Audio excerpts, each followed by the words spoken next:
Magandang araw sa inyo mga kaibigan. So nangyari na nga ang inabangan ng karamihan sa mga NBA fans ay ang paghihiganti ni Luka sa kanyang dating kupunan na Dallas Mavericks. At ito rin ang kanyang muling pagbabalik sa home court ng Dallas. Simula noong itrinade nga siya ng Dallas sa Lakers kapalit ni Anthony Davis. Sa naging tapatan ng Dallas at Lakers ay ito na nga ang ikalawang bisis na makakaharap ni Luka ang Dallas. Sa ikalawang pagkakataon ay dinurog ulit ng Lakers ang Dallas sa score na 112-97. At nangyari nga ang revenge Luka sa Dallas matapos nga niyang maghalimaw sa laban, kung saan gumawa nga siya ng nasa 45 points, 8 rebounds, 6 assists, 4 steals at 16 of 28 sa field at 7 out of 10 pa nga sa 3 points. Pinapakita lang talaga ni Luka na dapat pagsisihan ng Dallas kung bakit siya itrinade. Subalit si Luka pa rin nga ang tanging sigaw ng mga Dallas fans sa loob ng arena. At ang iba pa nga ay tanging sigaw naman ay Pierre Nico, ang general manager ng Dallas at ang likod sa nangyaring pagka-trade ni Luka sa Lakers. 27 points, 7 rebound, 3 assists naman ang naitulong ni LeBron James at 15 points si Dorian Finney-Smith at 11 points, 4 rebound, 4 assists si Austin Reeves. Samantalang sa Dallas naman ay ito din ang unang bisis na makakaharap ni Anthony Davis ang kanyang dating kupunan simula nung napunta nga siya sa team ng Dallas Mavericks.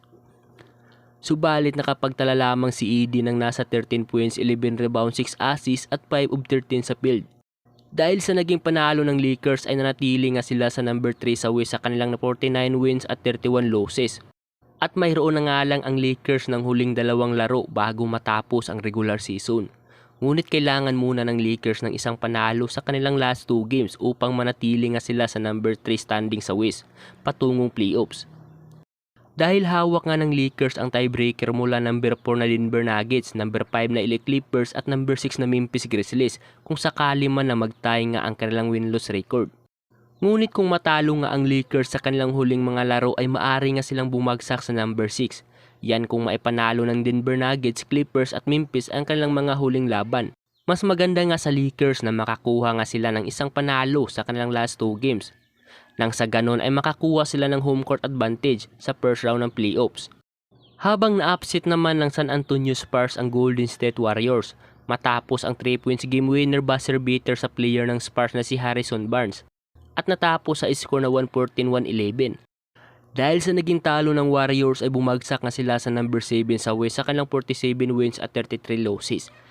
Kaya naging 50-50 pa nga ang kanilang tsansa na makapasok sa top 6 ng West.